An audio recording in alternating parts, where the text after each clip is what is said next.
at manalangin daigdig na gamitin sa saliksik ang wika nating angkin. Nasaan ang wikang Pilipino sa mga wika ng saliksik? Nasaan? Nasaan? Wala!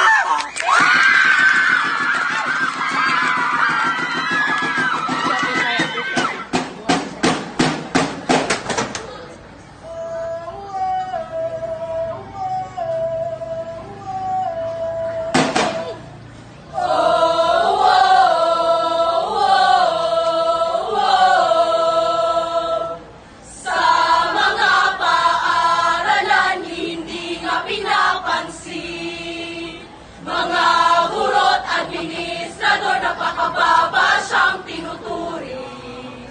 Matatalinong usapin, dibatik mga sulatin.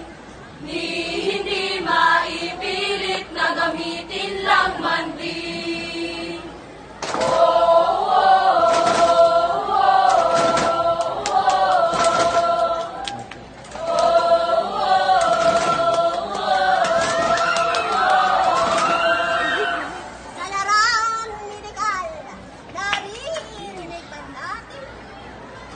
Terminolohiya ng sakit at gamot na generic.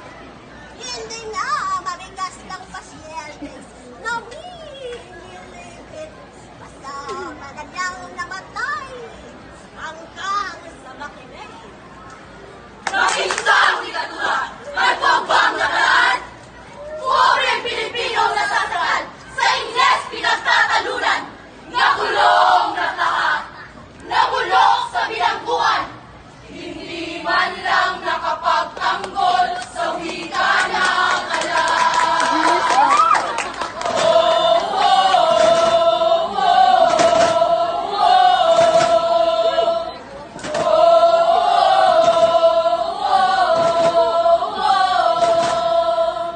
Hindi magtatuloy at walang marating. Wikang mahal natin kung ganito ay tinuturing. Tuluyan siyang masasadap, mananatiling alipin.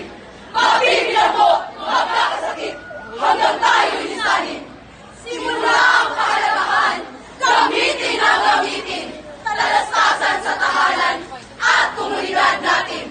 Sa simbahan, paaralan, ospital, hukuman, Senado at Kongreso, hanggang sa Malacanang. Itakda itong wika ng aklat at kasaysayan.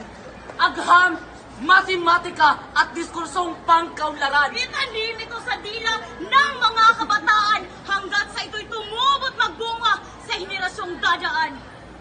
Pagkat Filipino ay wikang mabalasig, kung magugumit makakamit. Filipino ay wikang mabalasig, kung magugumit makakamit. Kung magugumit tuluyang makasasapit, magiging wika ng saliksik.